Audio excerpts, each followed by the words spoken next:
За сайн байцгаана үзэгчдээ Монгол анхнаас эрхлэн та бүхний анхааралд хүргэдэг подкастын маань ээлж дугаар эхэлж байна. Тэгэхээр бид энэ подкастаараа Монгол анхны бодлого шийдвэрийг танилцуулж байр суурийг илэрхийлэхээс илүүтэй эдийн засаг санхүүгийн мэдлэг болгохын танин мэдхүүн сэдвт илүү голчлон анхаарлаа хандуулдаг.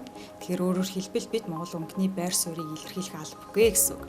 За ингээд энэ удаагийнхаа дугаараар бид ер нь энэ хүү гэж юу юм бэ? Энэ хүүний тухай ойлголтын талаар бид дэлгэрэнгүй танилцуулж, дэлгэрэнгүй энэ талаарх ойлголтыг өгөхөөр энэ подкастаа хийж байна.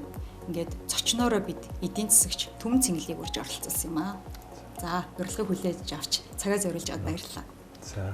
За ингээд манай та бүхэн таньж байгаа манай хамтран ярилцагч бол Баттуул байна. За, намайг Ариуна гэдэг.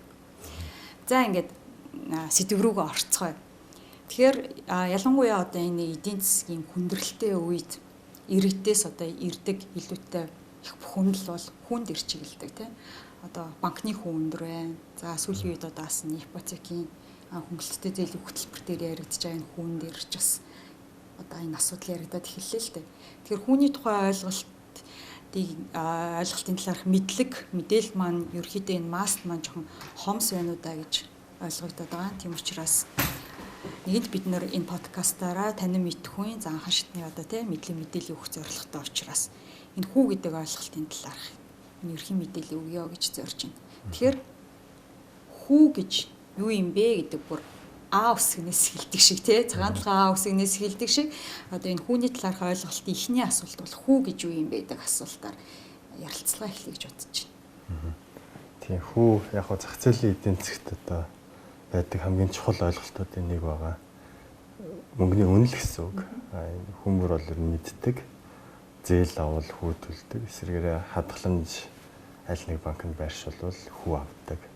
Тэгэхээр мөнгөний үн цэнийг л хүү гэдэг. Тэгэхээр өөрөөр хэлбэл мөнгөний үн цэнийг хүү гэж байгаа юм бол альва үнэгүй зүйл гэж байхгүй тийм. Тэгэхээр мөнгөний төлбөр буюу мөнгөний үн цэн өөрөө хүү болж таарах гэдэг тийм ээ. Татуулын хувьд хэлэх зүйл юм. Яг тий заач шууд толгомжлоо. Зүгээр. Баттуул түрүү маш их ажилтай маш их гүйсэн. Яг бичлэгрэг дарахаас өмнө орж ирээд амьсгаагаа дараа сууж байгаа байдаг шүү. Тий, ер нь бол тий хүү гэдэг бол угаасаа л үнэл юм л да тий. Тэгээ хүүчин дотроо маш олон янз юм байж байгаа. Бодлогын хүү, зээлийн хүү гэл явж байгаа юм тий. Ер нь бол бид нар бас ингээл хүүг янз бүрийн төвшөнд ингээл за нэг тэдөө гэл нэг төвшин бариад идэв ш. Тэгэхээр энэ хүү чи өөрөө энэ төвшин чи ингээд зах зээлийн жамаараа бас ингээд огтж явчихдаг. Тэгэхээр жишээ нь зээлийн дундаж хүү төмөгийн хувьд бас хиттэй байгаа бай. Тэгээд ер нь хүү тогтоход нөлөөлдөг бас хүчин зүйлсээс бас ярьсан дээр бах тий. Яагаад ер нь за магадгүй Германд ч юм уу зээлийн хүү жилийн 0-3%-тай хадгаламжийн хүү нас хувьтай. За Японд тийм байна. Гэтэл хүмүүс ч бас шууд ингээд Монголд тэгвэл адилхан 3% болгочих гэдэг байгаа шүү дээ. За тэгвэл 3% бид нэр бас болгож болно шүү дээ. Тэгвэл бас юу болох юм? Яагаад энийг шууд болгож болдгүй юм, болгодгүй юм? Энэ талаас нь бас нэг ярилцъя гэж бодож байна л да. Тэр ямар нөхцөлд баг хүү тогтох боломжтой вэ гэж тодруулаад яасан. Энэ яаж гарч байгаа тийм энийг бас бид нэр ойлгох. Ер нь нэг ард иргэд хүмүүсийн нэг бүхэмдэлтэй байдаг зүйл чинь яг хүүг бол ингээд бүхэн мэдээд идэг. Тэгээ яагаад өндөр байгаа юм бэ? Буулгаж болдгүй юм бэ гэдэг чинь л хамгийн чухал асуудал байгаа даа. Тэгэхээр яг хөө ингээд юу эсвэл нэг шиг модуу гэдэг ийм өнцгөөс харж болно. Ой гэд нэлээд зайнаас харах юм бол макро өнцгөөс харна гэсэн үг. Хүү гэдэг маань өөрөө эрсдлийн хэмжээр болчдөг. Тэгэхээр сая хэлсэнчлэн Америкт ягаад нэг өөр хүүтэй, Японд нэг өөр хүүтэй, Монголд нэг өөр хүүтэй байгаа юм бэ гэхээр цаад эдийн засгийн дээр потенциал хэмжээ, чадамж, өрсөлдөх чадвар тэнд байгаа мөнгөний хэмжээ энэс ч хүүч хамаарчж байгаа гэсэн үг. Тэгэхээр хүү өндөр орнууд бол ерөөхдөө эрсдэл өндөртэй болсаа л гэсэн үг. Яагаад вэ гэхээр эдийн засаг нь бүтцэн сайн биш, өрсөлдөх чадвар нь төдийлөн өндөр биш. Гадагш нь зарж борлуулдаг бүтээгдэхүүн цөөнтэй ийм хөгжиж байгаа эсвэл иймэрхүү орнуудын хүү бол ерөөхдөө өндөр байдаг. Нэг нь төгжсөн өндөр хөгжилтөө одоо автомашин, компьютер юу л бол юу үйлдвэрлэх чадвартай хэрэгжилж байгаа валют нь дэлхийд даяар хүлээн зөвшөөрөгдсөн. Иймэрхүү улсуудад бол хүү бол бага байгаа. Тэр энэ бол хүүг одоо харж байгаа тэр макро үндэс гэсэн. Тэгэхээр цаад эдийн засгтай шууд холбож ойлгох нь л гэсэн. Микро буюу одоо нийт ой биш, ой дотроос мод гэж ойлгоод одоо нэг бүтээгдэхүүний үн гэдгээр нарах юм бол Монголд одоо ингээл 10 гаруй арилжааны банк байна. За 500 хэдэн банк бус гэл бүгд л ийм санхүүгийн зээлийн үйлчлэгээ санал болгож байгаа, үн тогтж байгаа. Тэнгүүт тэдгээр үнүүд хоорондоо бас нэг тийм хол зөрөөтэй бол биш. Ойролцоо. Тэгэхээр нэг хаан банкн дээр үгүй юм, худалдаа хөгжил үгүй юм уу, төрийн банк үгүй юм уу очиход ерөнхийдөө л Монголд тогтцсон хүү бол ойролцоо нэг бага зэрэг ялгаатай. Тэгэхээр яагаад ийм байна вэ гэхээр нөгөө бүтээгдэхүүнд орж байгаа орц зардлаас хамаарч байгаа гэсэн үг бас. Одоо жишээ нь талах хийхэд бид нар гурил хэрэгтэй, давс хэрэгтэй, тэрийг тээвэрлж авчирна. Одоо бензин шатхууны одоо өртгөн хүртэл талхны үн шингэцэн л явж байгаа. Тэр шиг зээлийн хүнд шингэж байгаа гол зардлууд нь юу вэ гэхээр нэгт тэр хадгаламжийн хүний өртөг байдаг. Банк бол жишээ нь одоо Баттуугийн хадгаламжийг аваад одоо танд зээлж байгаа тийм зуучлагч байгуулга. Тэгэхээр тэр суур хадгаламжийнх нь өртгөн зээлэндээ шингэдэг хамгийн том зардал байгаа. Дараачих нь бол одоо аль нэг банк гэхэд ингээл байр түрээслээ ч юм уу одоо болсон хүчин ажилуулаад тог цахилгааны мөнгө төлөөд компьютер техник хэрэгсэл тодолж аваад ингээд зардал гаргаад ажиллаж байгаа. Тэр үйл ажиллагааны зардал нь бол зээлийн хүнд мэдээж шингэнэ. За дээр нь эдийн засгийн орчноос хамаарат бас зарим зээл төлөгддөг.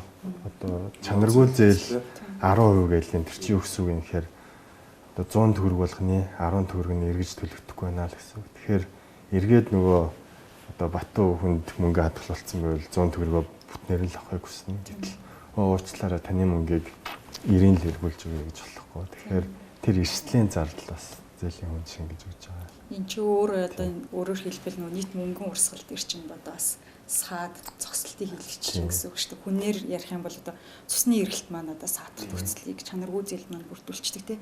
Тэгэхээр түрүү хүүг уучлаарай нөгөө нэмээд хэлгээд хөрөнгөний зах зээлийн хөгжилгээд бас чухал нөлөө үзүүлж байгаа тийм. Зээлийн хүн дуурахад бас одоо манай нийт санхүүгийн зах зээлийн чинь 85%-ийг 85% ч бол одоо банкны зах зээл эзэлж байгаа шүү дээ. Тэгээ энд одоо хөрөнгөний зах зээлийн эзлэх бас нэмэгдээд ирэх юм бол зээлийн хүү бас буурах магадaltaй болж. За дээрэс нь нөгөө бидний байнга ирдэг иргэдийн санхүүгийн боловсролын дээшлэх тусмаа одоо иргэд чи илүү санхүүгийн зөв шийдвэр гаргаж мөнгөө ухаалгаар удирдах хуримтлал хийж бас зээлийн хүү нөлөөлөх байх. За дахиад дараагийн нэг асуудал чинь одоо жишээ нь герман хүн гэхэд мөнгө нь ингээ хадгалахад мөнгө нь дутчихдаг. Одоо дутна гэдэг нь алдна гэсэн үг л шүү дээ тийм. Ингээ хасах үүтэй банк нь ингээ шимтгэл авч байгаа гэсэн. Тэгсэн хэрнээ германчууд хадгаламж нь буурдаг. Яагаад буурахгүй байна гэхээр одоо би бол мөнгөө найдвартай хадгалж байгаа учраас төлбөр төлөх ёстой гэж байна шүү дээ. Тэгэхээр германд ингээ хасах үүтэй байж нөө зээлийн хүн тагаа бага байгаад. Яг тэрэн шиг хэрвээ Монголд одоо за та 100 сая төгрөг хадгалвал магадгүй хэдэн жилийн дараа 90 сая болдог шүү гэвэл хичнээн бас мөнгөө татахгүй хадгалуулах уу те. Тэгэхээр энд бас тэр ард иргэдийн олон зуун жил нөгөө мөнгө хадгалуулъя гэсэн тэр нөгөө хүсэл эрмэлзэл дээрээс нь тэр урт хугацааны суусан боловсрол нь бас байгаад. Тэгэхээр нөгөө инфляцийн асуудал байна шүү те. Инфляцийг бас нам доктортой төвшөнд барьж иж зээлийн хүүг бас бууруулах гэдэг.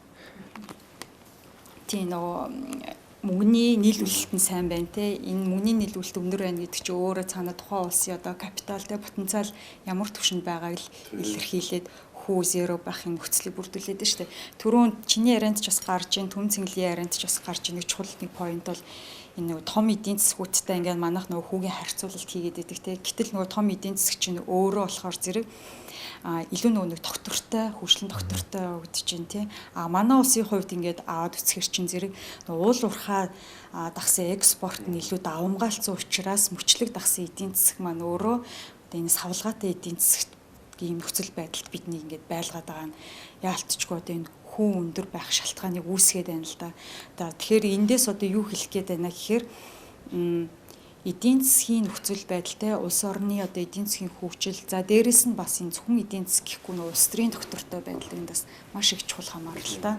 Тэгэхээр үүнээс хамаарат одоо энэ хүү гэдэг зүйл маань өөрөө ингээд тогтоод байна гэдэг энэ одоо агуулга энэ яг хэсэг ярианаас бол гарч ийн гэж үзэж байна. За дээрэс нь одоо хүү чинь өөрөө нөгөө нэг зах зээлээ дагаж бий болдог юм жамтай тийм ээ. Тэгэхээр хүү өөрөө хэдий чинээ зах зээлээ дагаж бий болон төдий чинь одоо эрүүл өрсөлдөөн рүү энэ явахын нөхцөлийг бүрдүүлж байгаа. За үүнээс гадна бас нөгөө татаастай хүү гэдэг талаар бид ярих хэрэгтэй байна. Энэ нь одоо жишээлбэл засгийн газрын хөтөлбөр болох одоо хөнгөлөлттэй хүүтэй ипотекийн зээл одоо өнөөдөр нөө 8 буюу одоо 6% хүүтэй байх жишээтэй тийм. Тэгэхээр энэ хүү маань өөрөө хэр удаа үргэлжлэх боломжтой бидгийн тийм дунд хугацааны хөтөлбөрөөр явах хэрэгтэй гэдэг юм уу, урт хугацаар явах хэрэгтэй гэдэг юм уу. За тэгээд одоо зах зээлийн одоо суур хүү маань өнөөдөр 13 байна тийм. 13%-аас бага түвшинд одоо жишээлбэл 8-6% тогтчих шүү дээ тийм. Тийм одоо сая бид хэдийн ярьдаг юм чинь эхний хэсэг нь бол зах зээлийн хүү. Тэр нь бол нөгөө мөнгөний хэмжээтэй холбоотой.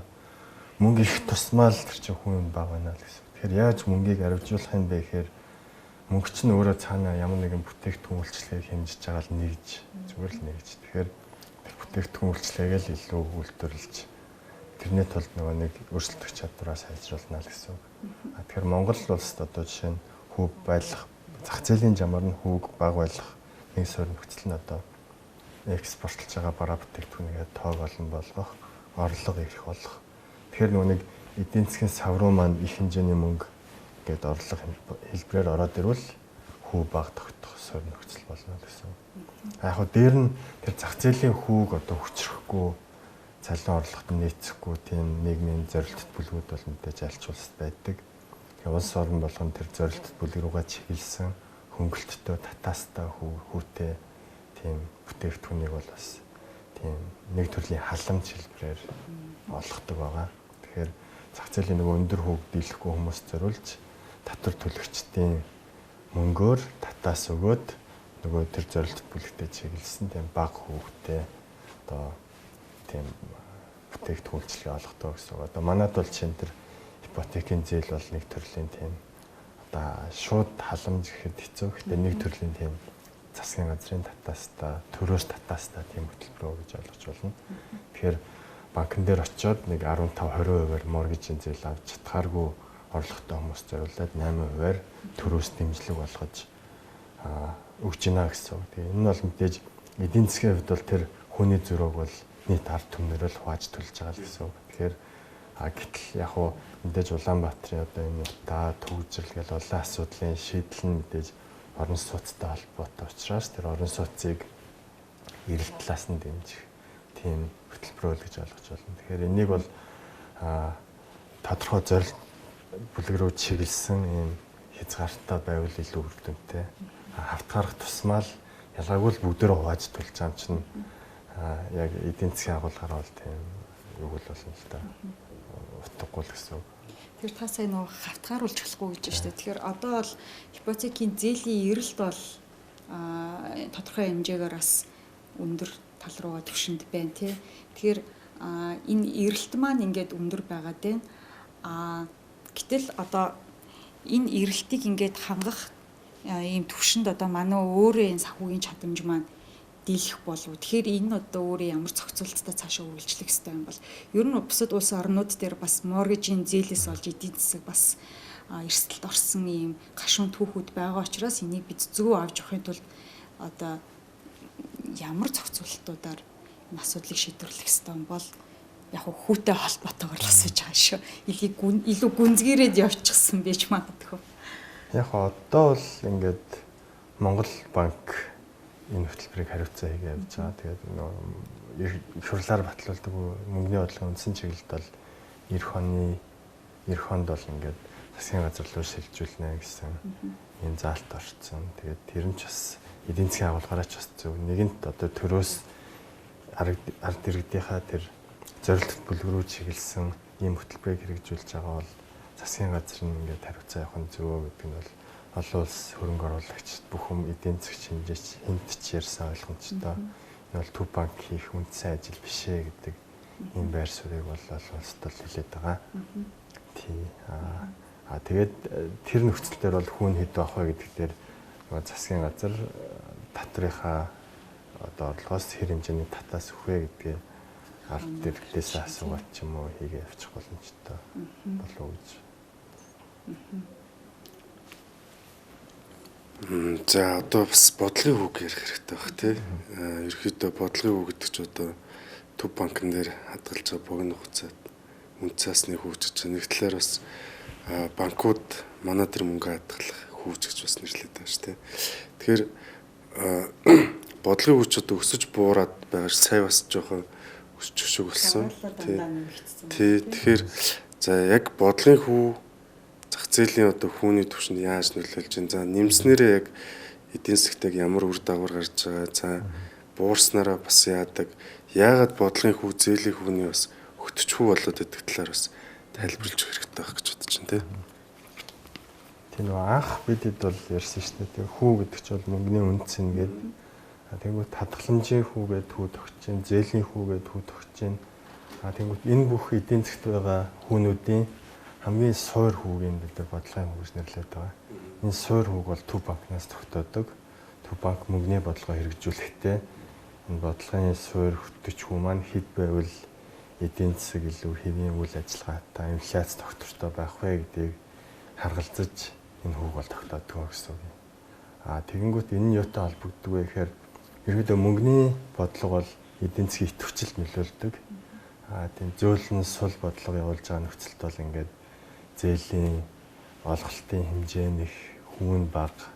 Тэгээд тэрүүгээр бизнес эрхлэгч нар зээл аваад одоо бизнес үйлдвэрлэл үйлчилгээ эрхлээд зах зээл дээр бүтээгдэхүүн үйлчилгээгээ илүү олноор гаргаад ингээд эдийн засаг өсөөд явах одоо тэр нэг нөхцөлийг мөнгөний бодлогоор дамжуулж хийж байна л гэсэн. Идэвхжилд одоо мөнгөний бодлогоор нөлөөлж тэрийгээ одоо бодлогын хүүгээр тохируулах хийж байна гэсэн тийм агуулгаар явж байгаа. Тэгэнгүүт дандаа одоо хүүг бага ингээд зээлийг их олгоод иж болдгоо мó гэсэн асуулт гарч ирж байна. Мэдээж хүн бүр бага хүүтэй хэмжээтэй зээлийг хүснэ. Энийн төв банкнаас яагаад хийчих болдгоо юм бэ гэхээр одоо хариулт нь бол одоо инфляц. Инфляц ингээл энэ оны туршид 2 оронтой тоонд өндөр түвшинд хадгалагдлаа. За энэ нь бол ард иргэдийн амжиргаанд бол сөргөөр нөлөөлж байна гэж олон эрсдлүүд үүсгэж байгаа. Энэ нөхцөлд бол мөнгөний бодлого тохируулга хийж чангаруулах буюу одоо хүүг өсгөх замаар нөгөө нэг инфляцийг зорилт түвшиндээ буулгаж одоо тийм тохируулгыг хүүгээр дамжуулж хийж байна л гэж ойлгож байна. Тэгэхээр энэ өөрөө яг нөгөө нэг нийт эдийн засгийн үзүүлэлтүүдээс хамаарч энэ тохируулгыг хийж байгаа тийм ээ. Тэрнээс ш одоо за одоо нэг чангалч идэ. За одоо нэг сулч идэ гэсэн юм байхгүй гэдэг дээр дахиад нэг жоохон тайлбар өгөөч. Одоо жишээлбэл мөнгөний бодлогын хүүний шийдвэр гаргахдаа нийгэм эдийн засгийн голлох үзүүлэлтүүд болох одоо ажилгүй дээл тийм инфляц одоо төлбөрийн тэнцэл гэх зэрэг одоо нэг гол үзүүлэлтүүдийг харгалзан үзчихэж одоо тохирох шийдвэрийг гаргадаг штеп. Тийм Монгол банкн дээр болохоор нөгөө мөнгөний бодлогын хороо гэдэг 2018 оны хуулийн өөрчлөлтөөр төв банкны тухай хуулинд бол ингээд энэ хороогоороо улирлалт одоо нэг удаа хоролдоод мөнгөний бодлогын шийдвэрээ гаргана гэсэн юм заалт орсон. За тэгэхээр тэр хурал дээр юу авч үздэг вэ гэхээр ерөөхдөө эдийн засгийн макро гол бүх үзүүлэлтүүдээ авч үзнэ. Тэгээ мөнгөний бодлого маань өөрөө эдийн засгийн эргэлтэд нөлөөлдөг, идэвхжил талд нь. Нийлүүлэлтэд нөлөөлдөг өөр бодлогод бол мэдээж байгаа. Нийлүүлэлт талын тэр нь бол өөр тусдаа институт, засгийн газар гэдэг ч юм уу хариуцаад явдаг. Тэгэнгүүт нөгөө хорон дээр болохоор эдийн засгийн идэвхжил талаас нь юуг хардаг вэ гэхээр ихэд эдийн засгийн өсөлт хэр байна, ажил эрхлэлтийн түвшин ямар байна.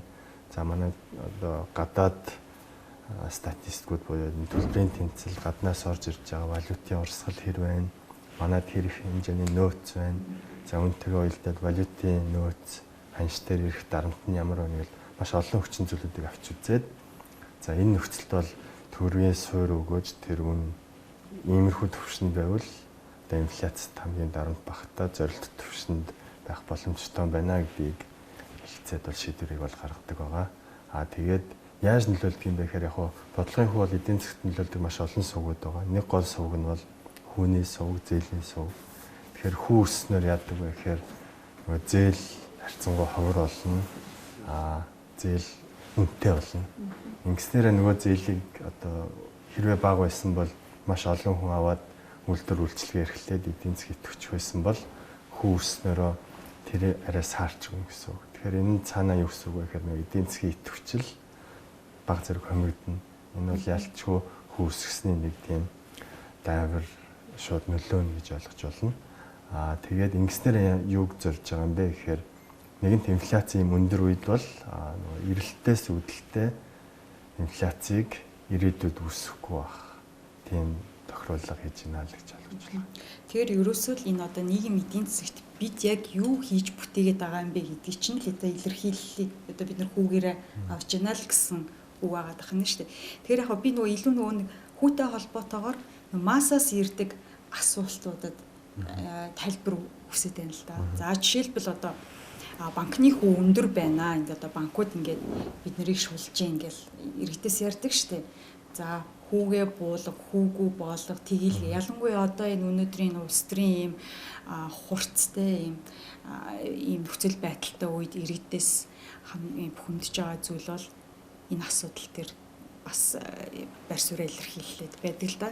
Тэгэхээр одоо энэ банкны хүү одоо яаж тогтсон ялангуяа одоо энэ үе моргежийн зээл дээр банкны өөрийнх нь моргежийн зээл дээр за өнөөдөр би 40 саяар авсан зээл 20 жилийн дараа 80 сая болох нь эн чинь миний мөнгө надаас нэг дахин нугалж авч ийна гэсэн юм ойлголт бас нэг хэсэг одоос нэг хэдэн жилийн өмнө нэлээ явсан шүү дээ. Гэхдээ одоо ч гэсэн энэ ойлголт нь хүмүүст ингээд эргэлзээ нь байгаад байгаа учраас ер нь хүүг яаж ингэж тооцдөг юм бэ гэдэг асуудал төр. Тэгвэл үндсэн хүү төлж байгаа үннээс маань илүү одоо мөнгийг би одоо хүүнд төлөөд байна гэдэг гомдол иргэдэд ирээд байдаг л да. За хоёр асуулт байна гэж харж байна. За эхнийхлэр нөгөө нэг анхны жишгээр байхад за Батуу ингээд банкнд за би банк байлаа. Батуугийн мөнгийг хадгалчлаа. Ийш нь зээллээ гэтэл энд хүү өндөр байна тэгэл гэлээ. Тэгээ за би тэгэлчих. Гэтэ Батуу дээр очивол уучлаарай энэ үний одоо зээлийн хүүг болохын тулд танд би мөнгө ч нөгч чадахгүй гэвэл зөвшөөрөх үү? Зөвшөөрөхгүй шүү дээ их хүмүүс. Тэгэхээр яг л тэр шиг нэг хүний зээл чинь өөр нэг хүний хадгаламж л гэсэн. Тэгэхээр тэр хадгаламж хийсэн хүн чинь мөнгө өсөхгүй л аривжуулах гал хадгалах гал банкнд аваачаад өгтөл. Нөгөө банкн дээр ч хүмүүс очиж шаардлага тавиад миний зээлийг хүүг болго гэвэл нөгөө хүний хадгаламжийн мөнгийг л өгч чадахгүй л гэсэн. Энэтэй л ялгаагүй. Тэгэхээр энийг нөгөө хадгаламж эзэмшиж байгаа хүмүүс зөвшөөрөх юм уу үгүй юу гэх асуудал. Тэгэхээр мэдээж хинч мөнгөө банкнд өгчөөд тэгэл гэвэл уурлах хэлгүүтэй тийм. Яг нөгөө нэг ипотек гэх мэт тийм урт хугацаатай хүүнүүд дээр болохоор нөгөө нэг эргэн төлөлтөй хуваарийг банк бодож өгдөг. Тэгэл яг олон тийм схемүүд байдаг л да. Хамгийн нийтлэг хэрэглэгдэг. Одоо хэрэглэгдэж байгаа нь бол нэг сар бүрийн тэнцүү төлөлтөө тийм заагвар юм уу схем. Тэгэхээр тэрний өсөг вэ гэхээр нэг авсан зээлийнхаа хэмжээнээс хамаарат хугацаанаас хамаарат сар бүр тогтмол төлөлт юм. Тэгээд яг хөө зээлийн эхний хугацаанд бол хүүний төлбөрүүд бол илүү нөгөө бүтцэд нь ороо явж идэг. Сүүлийн одоо зээл төлөх сүүлийн жилүүдэд бол хүүгээ төлцөө учраас үндсэн төлбөрөөс илүү асагддаг. Тэгээ нийт дүнгээр бол сар тогтмол чинь 450 гэдэг ч юм уу 500 600 гэл авсан зээлээс хамаарат. Тэгээ энэ нь болохоор яг давуу талтай л да бас. Нэг талд бол банкндаа бас нөгөө хүн чинь нэг тогтмол хүү төлж байгаа юм чинь эдийн засгийн сайн муу ялч нөхцөлд бол тэрийгээрээ төлөөд ах магадaltaй. Тэгэхгүй эхэндээ маш өндөр төлөх бол тэр чинь эдийн засгийн орчин өөрчлөгдөхөөр цалин орлого юу ч болоо илээ. Нөгөө их мөнгө чинь төлж чадахгүй гэл иймэрхүү эрсдлээс бас урьдчилсан сэргийлж одоо дэлхийн нийтээрээ л хэрэгэлдэг юм жишээ байгаа тэнцүү төлбөр. Тэгэхээр яг анх зээл авахт нь бол банкны эдийн засгч нөгөө зээлдэгчтэй сайн тайлбарлаж хөндлөж байгаа. Тэгэхээр таны одоо эргэн төлөлтийн хуваарь юм байна. Эхэндээ та ингэж төлөн сүлдээ юм болно. Хугацааны юм гэл. Энэ дээр жоохон дотоо ойлголтоос олж хитрхи банк л хүүл аваад байгаа юм шиг юм жоохон өрөөсгөл ойлголт байдаг гэж магадгүй. Тэгэхээр нөө энэ дээр илүү нөө тодорхой тайлбар өгөхийн тулд урт хугацаанд өөрөө нөгөө нэг хүч нь өөрөө зах зээлдээ дагаж үсэн тий. Тэгэхээр энэ урт хугацааны одоо энэ эрсдлүүд тий энэ хөдөлгөөнүүд энэ бүхэн чинь тооцогдож энэ хүн дээр орж байгаа хүнд шингэж байгаа гэсэн үг шүү дээ. Тийм ер нь бол яг нэг сая аль төрлийн зээл вэ гэдгээс хамаарал тийм. Зах зээлийн хүүгээр бол ерөөхдөө л цаана эдийн засгийн орчин, энэ хүний нөгөө зээлдэгчийн иргэн төлөгч чадвар, санхүүгийн сахилгаат бүх зүйлийг харж байгаа л цаана зээл болгож байгаа зээлийн эдийн засгч бол шийдвэр гаргаж байгаа. Харьцангуй олон жил харилцсан, найдвартай, итгэлтэй харилцагчтай бол харьцангуй бага хүүгээр өгчих боломжтой. Ямар ч зээлийн түүхгүй, хэнийг мэдэхгүй хүнд бол бас эргэлзээтэй учраас энэ хүн эрсдэлтэй гэж үзээд баг зэрэг өндөр хүү шаардах магадaltaй. Нөгөө татаастай хүний хувьд бол цаад эдийн засгийн механизм бол адилхан ажиллаж байгаа. Гэхдээ тэр зөрүүгийн л татвар төлөгчийн мөнгөөр санхүүжүүлж байна л гэсэн үг. Тэгэхээр Батуус асуултаа би л асуусан. Бас нэг ярих хэрэгтэй байх тийм. Муу зээлийн түүх гэдэг чинь ер нь бол зээлийн мэдээллийн лавлгаа гэж бол аль биесны нэр нэг. Тэгэхээр нөгөө хүмүүс ч уцаар Монгол банк лишээ оруулчлаа. Намайг тэндээсээ гаргаадаг. Би ингээд жоохон зээлтэйсэн. Би мэдээг багт Монгол банк ингэчлээч гэдэг юм. Ийм их мэдээлэл гардаг. Тэгэхээр бас зээлийн мэдээллийн лавлгааны талаар бас давхар бид нэрээс ойлголт өгөх хэрэгтэй байна тий. Тэгэхээр лавлгаа гэж юу вэ? Яг бид нэр хийгээд байна уу? Хаанаас мэдээлэл нь орж ийн? За муу зээлийн түүхтэй болсноор одоо ямар сөрөг үр дагавартай. За Монгол банкнаас бол уулын огт зээл болгож болохгүй гэсэн юм бол байхгүй тий. Тэгээд зээлийн мэдээллийн сангийн түүхч нэг 6 жил болж бас түүх нь харилцаад байгаа. Энэ талаар бас нэг мэдээлэл өгч. Зээлдэгчийн хариуцлага гингүүд чи энэ асуултыг асуумар санагдсан уу? Тийм яг нь түрүү хэлсэн шиг нэг банк найдвартай зээлдэгчтэй бага хүүгээр өгчих боломжтой зээл гэж ярьсан. Яг олон улс ч гэсэн яг л ийм жишгээр өгдөг. Нэлээд санхүүгийн зах зээл нь хөгжсөн улс орнууд бол ингээд кредит скор буюу одоо тэр ч одоо юу гэдэг юм бэ? Кредит зээлийн оноо. Тий оноо гэх юм уу те. Тэгэхээр энэ оноо өндөртөө байж аж бага хүүгээр зээл авах боломжтой. Тэгэхээр өндөр байхын тулд нөгөө нэг хүн яах вэ гэхээр кредит картч, байрны зээлч, цалингийн зээлч тэрийг яг хугацаанд сахилгаатай сайн төлөөл, сайн түүх үүсгэжүүл эргээд нөгөө нэг аль санхүүгийн байгууллагатаар очисан. Энэ бол найдвартай итгэлтэй ийм хүн байна. Ийм учраас энэ хүнд бол нөгөө нэг эрсдлийнх нь юу жоохон багасгаад бага хүүгээр өгөх боломжтой юм а гэсэн ийм шийдвэр гаргах боломжтой. Тэгэхээр Монгол улс ч бас яг энэ санхүүгийн хөгжсөн орнуудын араас энэ зүгжигт явж байгаа гэсэн үг. Гэхдээ хараахан ингээд хүмүүр дээр зээлийн оноог тогтоочих энэ тогтолцоо бол бүрдээг байгаа. Гэхдээ бий болох замдаа явж байгаа гэсэн үг. Тэгэхээр нэг зээлийн мэдээллийн тухай, зээлийн мэдээллийн сангийн тухай хууль гэдэг те 13 онд батлагдлаа. Тэрэн дээр ерөөхдөө яаж бүртгэх үү, яаж аль санхүүгийн байгууллага яаж авч ашиглах вэ гэдэг нарийн одоо зүй тогтолцох юм уу дөрмүүдийг нь бол бичээд өгсөн. Тэгээд тэр хуулийг л бол Монголын санхүүгийн зах зээл дээр Төв банк, арилжааны банкуд нь бусад одоо тэнд зээлтэй төстэй үйлчилгээ явуулдаг байгууллагууд бол мөрдөд хэрэгжүүлээд явж байгаа. Тэрийг бол Монгол банкнаас одоо Батууд ийм дүн тавилаа гэж тэгж бол тогтоодгүй. Тэрийг бол нэг зээл өгсөн байгууллага нь өөрөө зээлээ төлсөн түүхийг харж агаад одоо юу тогтооно л гэсэн үг л дээ. Тэгэхээр нөгөө зээл авсан л бол зээлээ төлөх хэрэгтэй тийм ээ. Яад гэвэл тэр чинь нэг төрөөс өгж байгаа зүйл биш шүү дээ. Миний авсан банкнд хадгалуулсан мөнгийг өөр нэгэн итгээд одоо санхүүгийн хэрэгцээ гараад авч байгаа л ийм л одоо санхүүгийн нэг бүтээгдэхүүн үйлчлэгээ гэдэг утгаар түүхтэй болж байгаа. Тийм тэгэхээр харилцагчд бол зээл ялангуяа авч байгаа хүмүүс хариуцлагатай. Тэгээ өөрөө эрсдлээ тооцож нэгэнтээ зээлийн бүтээгдэхүүнээ сонгосон учраас төлнө л гэсэн одоо ийм хариуцлагатайгаар л хандах хэрэгтэй зүйл байгаад идэг тийм ээ. Тэрнээс бол банк бол итгэлцэл дээр тогтдог бизнес. Тийм учраас одоо төршийг ингээ халамж өгөөд идэг ийм газар биш ээ гэдгийг ойлголтыг бас авчихын зүйтэй л болов уу гэж бодож байна л да. Тэгэд нэгэнтээ одоо бид нар хүний тухай ойлголтыг хүмүүст өгөх зорилготой энэ подкастыг хийж байгаа учраас хүүрүүгээ би эргээд орё гэж бодож байна л да. Түрүүн бас Түмэн Цэнгэл нөгөө микро түвшинд хүү одоо яаж бүтдгийн талаар товч ярьсан те. Гэхдээ энийг би илүү тодруулаад ярианыхаа одоо төгсгөл тийшээ хандъя гэж бодож байна л да. Тэгэхээр түрүүн би хэлсэн банк бол итгэлцэлтээр тогтдог бизнес те. Тэгэхээр энэ хүү гэдэг зүйлийг одоо Төв банкнаас гаргасан одоо энэ суур хүүн дээр банк өөрийнхөө одоо тэг үйл ажиллагааныхаа зардлуудыг тооцоод дээрэс нь бас нөгөө гарч болох үйл ажиллагааны эрсдлүүдэд тооцоод энэ хүүг болно гэж тогтоож байгаа тийм ээ. Тэгэхээр энэ дээр илүү нарийн тайлбарыг төм цэнгэлийг өгөөч гэж хүсэж байна л да.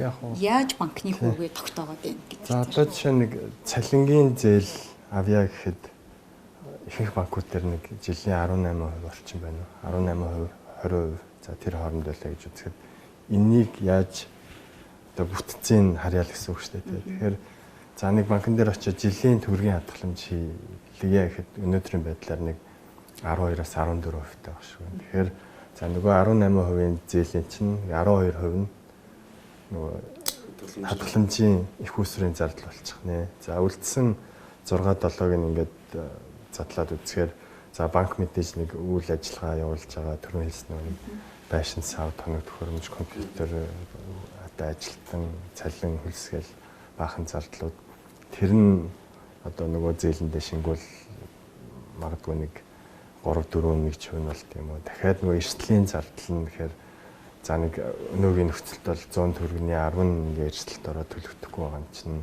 гэдгээрээ тооцохоор дахиад нэг 2-3% тийшээ шингэх юм уу. За тэгэл хамгийн сүүлд мэдээж банк чинь ашигын төлөө байгууллага. Тэгэхээр нэг хүний хадгаламжийн найдвартай хадгалж өгөөд өөр нэг бизнес эрхлэгч хэрэгтэй санхүүжилттэй нөгөөд энэ хоёрыг зурчилж хооронд нь холбож өгснийхаа одоо тэр бизнесийнхаа үйлчлэгээнд одоо өөрийнхөө хөлс ашигыг бол дундаас нь гаргаж авна. Тэр нь бол бас нэг нийт одоо юу гэдгийг 1% тэр хавцаач гэдэг юм уу. Тэгэл нэмэхээр нэг 18-20% болж байна уу гэж тэгж л харагдаж байгаа л да.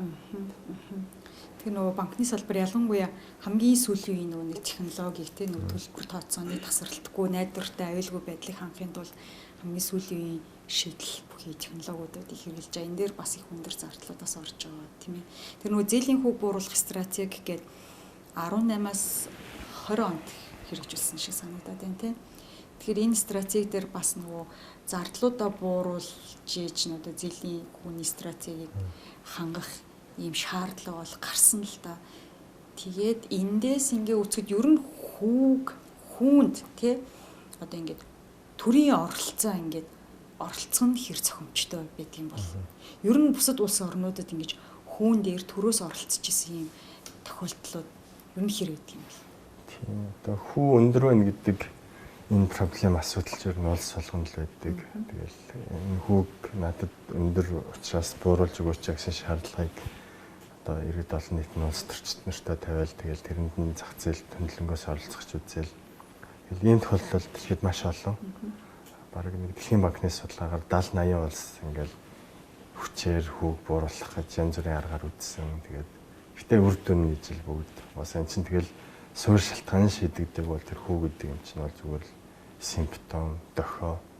Тэгэхээр тэр халууныг бууруулах чинь бол нэг өвчтнээ эмчилнэ гэдэг шиг нөгөө суурь шалтгаан нэг мөнгөө илбэг болго тэхийн тулд эдийн засгаа доктортой байлаа, өршөлтөх чадвартай байлаа, гаднаас орлого сайн бол гэдэг ч юм уу. Энэ юмнуудаа хийж ижил хүү буурахаас биш. Зүгээр тийм хүчээр одоо зах зээлээр тогтж байгаа зүйлд бол ингээд хөшүүрэг хийгээд нэг үр дүнтэй буурсан тохиолдол бол байхгүй. Сайн төгөл байхгүй юм байна тийм ээ. Яг суурь шалтгаанаа шийдэж ижил үр дүн одоо сайн гарна ухаас биш.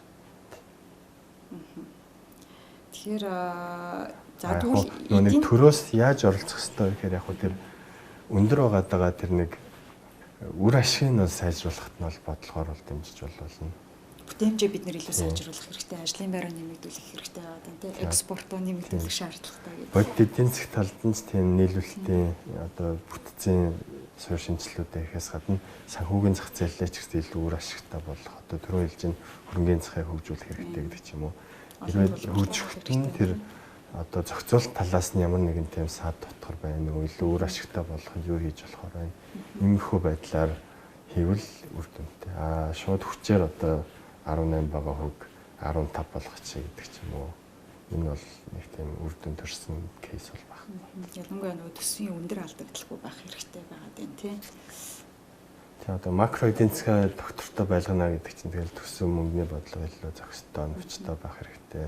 За дээр нь урт хугацааны нөгөө бүтцийн бодлогууд нь эдийн засгийг илүү төрөлжүүлж өрсөлдөх чадвартай байлгах чиглэлд байх хэрэгтэй. Тэгээ бүтцийн бодлогын хамгийн чухал элемент ч одоо жишээ нь боловсролын систем. Тэгэхээр нэгэнт одоо эдийн засаг улс орон тогтж байгаа нөхцөлд бол ажиллах хүчин чухал. Тэр ажиллах хүчний ур чадвараас л бүтээнж маш их хамаарна. Тэгмээд ажиллах хүчний нэг бүтээнжид нөлөөлдөг хамгийн нэг чухал зүйл ч бол одоо боловсрол байгаа гэдэг. Тэгээд ягаад тэр боловсрол өндөртэй улс орнууд илүү өндөр технологи бүтээгээд үйлдвэрлээд их орлого олоод хүүнд баг байна гэдэг чинь суурь шалтгаан тэрэн дээр байна л гэсэн. Одоо л манайх чинь нөгөө шахагддаг баялаг буюу уул уурхаа дээр илүү төвлөрчээд байдаг тий.